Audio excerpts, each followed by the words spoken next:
Shalom, salam sejahtera, saudara-saudara yang diberkati oleh Yesus Tuhan kita. Kita patut bersyukur atas kebaikan Tuhan dalam setiap kehidupan kita. Selama Tuhan memberikan kita kesempatan, kita harus melakukan apa yang sesuai dengan kehendak Tuhan. Hari ini saya akan memberikan satu topik yang akan saya jabarkan, yaitu fitnah itu kejam. Saudara-saudara dikasih Tuhan, topik ini sangat menarik bagi kita. Fitnah itu kejam, sesuatu yang memang kita sudah dengar di telinga kita, yang sudah kita pahami. Tetapi dalam hal ini, secara detail, Tuhan akan menjelaskan kepada kita bahwa fitnah itu sesuatu yang sangat-sangat dibenci oleh Tuhan. Dalam kitab Amsal pasal 6 ayat 16-19 menjelaskan demikian, bahwa fitnah sesuatu yang dibenci oleh Tuhan. Nah, saat ini saya akan menyampaikan tentang apa saja yang di dalamnya fitnah itu, kategori-kategori fitnah, atau zona di mana fitnah itu seperti apa, sehingga dapat kita pahami, saudara-saudara yang dikasihi Tuhan. Sehingga sebagai orang Kristen, kita sadari bahwa ini suatu penyakit dalam orang Kristen biasanya. Karena itu kita harus tahu tentang apa saja yang termasuk dalam fitnah itu, sehingga kita mengerti secara benar. Hal yang pertama yang termasuk dalam fitnah itu biasanya curiga. Curiga di sini berarti dimaksudkan adalah di mana orang itu seakan-akan sok tahu, berkata tahu. Dia tahu ini tahu itu, tetapi sesungguhnya dia tidak tahu sesuatu. Nah, ini yang menjadi masalah. Penyakitnya dia suka mencari masalah orang lain, suka mencari masalah-masalah, sehingga timbul yang namanya pertengkaran, kedengkian, yang fitnah. Nah, itu terjadi karena curiga, karena dia menganggap diri seorang yang suka tahu segala sesuatu, padahal tidak. Nah, ini menjadi dasar yang pertama kita lihat, di mana fitnah itu yang pertama, yang termasuk fitnah itu curiga. Nah, kalau saudara tahu tentang hal ini, jangan sampai saudara menganggap diri paling tahu segala sesuatu, dicuriga sana, sehingga menimbulkan pertengkaran atau perselisihan yang terjadi. Nah, itu alasan yang pertama yang kita lihat, apa saja yang termasuk dalam fitnah. Yang pertama, suka curiga. Yang kedua yang termasuk di dalam fitnah, itu biasanya mencampuri urusan orang lain. Kalau di 1 Timotius pasal 5 ayat 13, di dalam Imamat pasal 19 ayat 16 juga mendasarkan demikian. Mencampuri setiap masalah orang lain, urusan orang lain dia ingin mencampuri. Sehingga apa yang terjadi kalau dia mencampuri urusan orang lain, dia akan menyebarkan segala sesuatu yang tidak baik, maka timbulnya fitnah ketika dia mencampuri urusan orang lain. Saudara-saudara yang Tuhan, ini yang termasuk di dalam kategori dengan fitnah. Yang ketiga, yang termasuk dalam kategori fitnah itu biasanya mengatakan yang jahat. Dia tidak mengatakan benar, tetapi yang dia katakan itu biasa segala kejahatan. Setiap saat dia katakan segala hal yang jahat.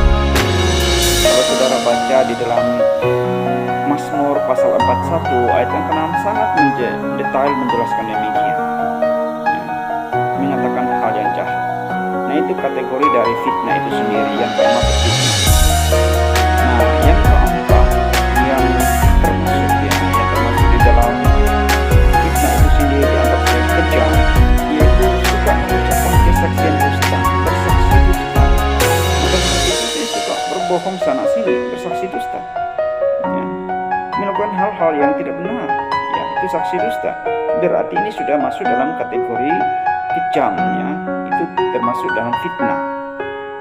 Saudara yang dikasihi Tuhan, jadi hal yang keempat yang saya sampaikan itu mengucapkan kesaksian dusta. Nah, sebagai orang-orang Kristen, orang-orang beriman, mari kita sadari akan hal ini. Kita harus mengerti tentang fitnah itu seperti apa, dan termasuknya di dalamnya apa saja. Maka saya saat ini berbicara sedetail mungkin untuk memberitahukan kepada saudara-saudara sekalian yang termasuk fitnah itu, seperti tadi saya katakan bahwa mengucapkan kesaksian dusta itu sudah termasuk dalam fitnah. Dan yang kelima yang termasuk dalam fitnah itu sendiri, menghakimi dengan tidak mengasihi. Saudara menghakimi saudara sendiri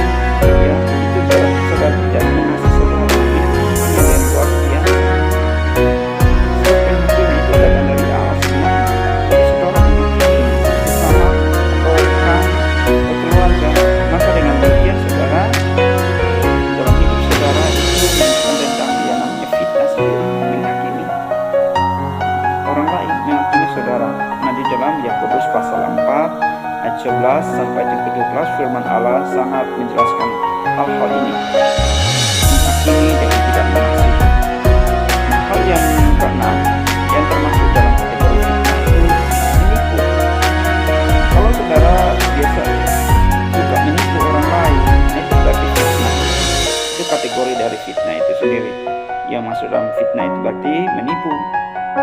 Nah, di dalam Mazmur pasal 52 ayat yang keempat, firman Tuhan juga menjelaskan tentang menipu itu sendiri.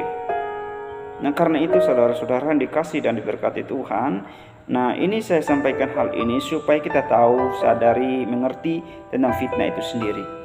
Nah, yang termasuk fitnah yang ketujuh adalah orang munafik selalu membinasakan sesama manusia, ya, orang fasik, ya, atau orang yang selalu munafik, ya, atau orang munafik, ya, selalu ingin membinasakan sesama manusia, suka munafik. Ini yang dalam Amsal 14:11 orang munafik, ya, biasanya ingin membinasakan sesamanya, ingin merusak sesamanya, menghancurkan sesamanya. Itu orang munafik. Dan yang kedelapan adalah yang termasuk di dalam kategori fitnah, ya, itu sering keluar karena kebencian. Fitnah itu keluar karena kebencian. Karena kebencian berakar dalam hatinya, dalam hidupnya, maka dia melakukan sesuatu yang mengeluarkan kebencian. Karena itu fitnah, ya, untuk orang lain. Nah, saudara-saudara dikasih Tuhan, berdasarkan hal ini kiranya kita dapat pahami tentang apa saja yang termasuk dalam fitnah. Yang pertama, curiga. Yang kedua, mencampuri urusan orang lain. Yang ketiga, mengatakan yang jahat. Dan yang keempat, mengucapkan kepercayaan kita. Dan yang kelima, menghakimi dengan tidak mengasihi. Yang keenam, menipu. Yang ketujuh, orang munafik dalam menyelesaikan sesamanya. Dan yang terakhir adalah sering keluar karena kebencian. Nah, ini ada 8 hal yang termasuk di dalam fitnah itu sendiri. Melalui hal ini, maka Tuhan katakan bahwa fitnah adalah sesuatu yang sangat dibenci oleh Tuhan Allah. Karena itu, saudara dikasih Tuhan, saudara mendengarkan firman-Nya, saudara mendengarkan apa ya saya sampaikan saat ini, saudara menilai diri saudara, dan saudara mau ingin hidup di dalam kebenarannya. Kiranya apa yang saya sampaikan ini memberkati saudara, dan kiranya saudara hidup dalam kebenaran firman-Nya. Tuhan Allah memberkati saudara. Kiranya Allah senantiasa menghormati, memberkati saudara agar saudara hidup dalam kebenaran, saudara tidak hidup dalam fitnah. Tuhan Yesus memberkati.